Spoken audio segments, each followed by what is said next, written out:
generally happens with picks like that. But Keen looking to make his mark. One game to decide who is going down into Challenger and who will get another. Taking each other down, although it looks like Wing might be looking for Elise. Okay, he's going to get on top of her. That stun not really helping out Marong do any damage. He's going to try to jump here to Candy, but can he get away? There's that Valkyrie in, but actually Marong gets away, but now Septid is on the run. Doesn't have the mana. There's the flash. They're going for Septid. There's the flash out of him, and here comes Keen. He wants blood. The flash is actually going to miss for him, and now Soul is on the chase. He's got the help of Winged and Candy, and it doesn't look like anyone from Ever8 can help. Keen is going to go down. First blood to Maokai, as everything goes wrong in that fight. Wrong, taking this opportunity, going for that Infernal Drake, but it is warded. Veritas and Pure not looking for the 2v4 in this game. It is a trade CJ is aware of. And while they do lose the Dragon, this does put them in a position that puts Camille further behind, gets the Maokai really far ahead. They've decided to sacrifice the Dragon to make sure that the win condition on Ever8 is further hindered. Third one being Infernal, definitely will have that third one taken. It's got to be the influence of the coaches telling these guys, hey, you know, you didn't get a whole lot of Dragons when you could have. When you're in this advantage, the early game composition, you must make plays for these. These objectives will make your composition last longer in the game, especially if you crack the right Dragons. And now they're on to Maokai, but he's a tanky fella. He goes in, and look at that. He's actually going 1v3 against Malrong, chunking him down. Candy trying to get in position, gonna chunk him down. Thresh, though, Monsoon saves him for a while, but not for long enough. 2 kills going over to CJ, and that is a huge boon to them. 2 kills, a red buff, a mid-tier 1. This composition with 2 tanks is already doing so much work against Ever that refuses to group up. They're in trouble, and now it looks like they're holding on to Camille. Oh, so close. That flash, though, burned away. They don't commit for the tier 1. They just go for red, and hey, at least they get Camille's flash, but she's already going to get a return kill onto Maokai. Yeah, Maokai sticking around for a little bit too long. We finally see Weaver's Wall having an effect. Tank, and that's likely going to be either an Abyssal Mask. Yeah, that's probably just going to be an Abyssal Mask, actually. Seems to be a bit caught here as Wayne wants to follow up the TP from behind, but Candy, he's being jumped on Keen, trying to be the hero once again. But I have to say, they are caught here in between. Here comes Callista and Thresh. Looks like they're going to try to go for Keen, but the Fate's Call does miss. Keen is very, very slippery here, but it looks like they will take him out eventually, as well as Malrong. Can they get any more on the chase? Glacial Prison, as well as that Maokai ultimate, is going to sail wide. Will just be 2 for 1. They're thinking about Baron, but it's bold call right now. Oh, they're doing it. They're going for it. Tristana, Jan, and Tali are far away. Got the Weaver's Wall here. And here we go. It's going to block them all in the pit, like shooting ducks in a barrel. But down goes the wall as he gets in. The teleport coming in right now from Candy with the package. Another wall to separate everyone. There you go. One wall to rule them all. And Rend is going to be the king of Baron. Another. This is what happens when you give up the Baron, when you give up the Callista. Hook is going to sail wide. The wall will not do it either. Seismic shove and in onto Veritas. Trying to save him now. The box positioning is perfect. They're turning it around. Veritas getting extremely low. Malrong is able to clean it up in the end. And now they're turning it around. Candy getting low. But in the end, Camille goes down as well. Pure with that last hook before his death. Now it's all up to Candy with such low health. With the help of his tanks, can he turn it around? Doesn't look like it. This Tristana is still alive. Marong as well. They will pick up one more kill. The rest of them trying to get away. That Baron recall, he gets out. He gets out in the end. And at least he can run away with his life. The Madmen, they've actually done it. They defended the Baron push against the Callista. It was the Camille ultimate that finally found its way onto Veritas. The Weaver's Wall that split them up while they were addressing multiple lanes. The timing was perfect. They all committed for it. Only Ella still has her own flash.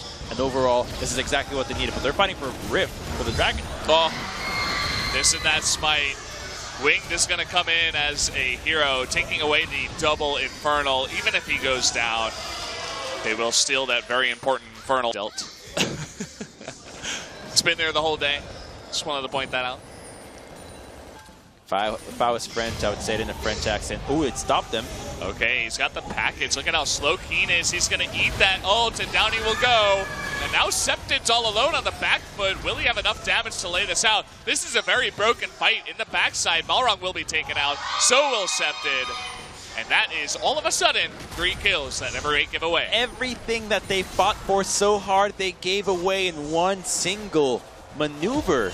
There was absolutely no need to any of that, and now they're going to lose an inhibitor. They have no way of defending this one, and that just made CJ Entis' life that much easier. This game was just beginning to get so interesting. Ever8 bringing it back after that last team fight, stopping the Baron push. But all of a sudden, CJ with one fell swoop, taking those mistakes that Ever8 give to them and say, okay, we're going to get some objectives. It looks like not the inhibitor just yet, though. So close. That could have been... I get it. Took me some time. It's been a long day. Okay, here we go. CJ starting this up. They have the Callista. We're going to need the Miracle Smite from Malrang and some mistakes from CJ Entis. It looks like they're even a little bit late. The box coming down. They're just going to engage. They got Duel, but he does get out somehow, some way. Nice re-engage. They're going to lock down Keen for an incredibly long amount of time. There it is, but they do knock down Pure. They're beginning to fight back. Duel still remains alive. Cocoon is going to sail wide, and oh boy, this game is turning into a bit of a fiesta. Is done on Janna, by the way. Okay, they're going to get Malrang, though. He doesn't have much cleanse potential, but he does have that repel.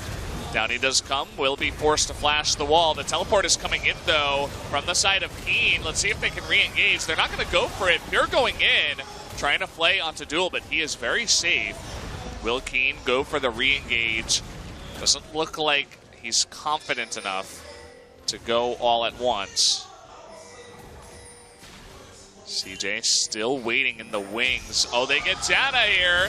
That's a fantastic pickoff, and they also get Duel, and they follow up on this, though. Looks like Pure in the end is going to go down. They're trading supports here, but it doesn't look like Malrang can get away as they get an extra kill off the back of this. And after getting that smite, they will move towards that Baron. They got the jungle, but Thresh has been a pivotal pick for CJ when it comes to finding these stragglers coming into the base. He's so important in taking down these individual members, so it's going to be all up to Soul now. Okay, he's going to have to lock some of these members out. There's the smite. There it is with the Rend, and they do pick up the Baron. Duel in a lot of trouble. Look at that damage taking the flash, and they do get the 80 carry. A huge pick right now for CJ Entis after getting that big objective, and they want more. They're on the chase here for Keen. Probably not the better option of the two, as it is Camille, but let's see what he can do to get out of this. Hook shot over the wall. He's eating the damage, though. Thresh is on the opposite side. Looks like fate is calling for Keen. Although, he is going to miss that. Okay, there is the fate's call. Eventually it does come out. How they finished that one off, and there was a window of opportunity for Malrang to actually have stolen. The Rend and the Smite were not properly timed to be as efficient as possible. The wall comes out, but they're actually getting to work on the Duel. That Tristan Advance gets in, but the Ardent Sensor keeps Duel alive in the end. But that does mean the inhibitor goes down. The movement up towards the top side already got the bottom wave pushing in at the same time. So that's 2 inhibitors. What is the next objective?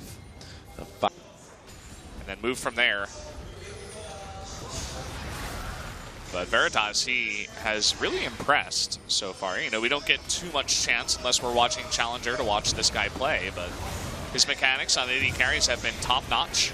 As we were saying, he's played on Unicorns of Love. He's won actual tournaments before, especially on Callista in clutch games just like this one. If it was a different player, I could understand a little bit more why you let this champion slip through, but here in this match, I just can't see the logic around it. Well, Ever8, they'll have a lot of time to think about it if they do drop down into Challenger after this match. The Maokai ultimate comes out. They are going for it. Down the tower goes, and oh, they get on top of Septid. He does burn his cleanse and get out of there at the end of it all. And here they go. They're going out to Veritas. This is their one chance to do it, and he does not pull it off. Veritas will live. Trying to chunk him down now is Duel. He's even flashing in for it, but he cannot take out the Kalista. It will not work in the end. Now we're 5 on 4, and CJ, they're pushing for the win. Kalista has enough life still when the new minion wave comes online. Top tier 1 Nexus turret is about to die. Look at that lifesteal. Veritas up to 100% health. Duel is going to be locked down. He-Rocket jumps away. They might not even need the kill in the end. He's trying to pull it off, though. Look at how little damage Soul does take from the Tristana at this point in time. But there's that hook. They get the Marong right now. Just going to repel up, but there it is, the open Nexus. They want Balrog, they want it in. They get the hook onto Duel. He is finally going to go down, and down will go the Nexus. CJ will have another life, but Ever8, they're going down to Challenger. Finally, CJ and Tis get their shot. Just like last time, they are in one more game when it comes to making it back into the LCK. One of the oldest legacy teams here will finally have a face-to-face with the loser of tomorrow's match between BBQ Olivers and Kongbu Monster. But Ever8, they look just as they do as ever. That's been their signature. They're back to their default skin. Their signature look, all split long. The loss, as unfortunate as it might have been, you have to imagine it was brought on by themselves in a way. Leaving the Kalista open, the Syndra with the bathroom break that loss. Corki ends up doing more damage than the Kalista, but really the Kalista pick was the big one for this team. Corki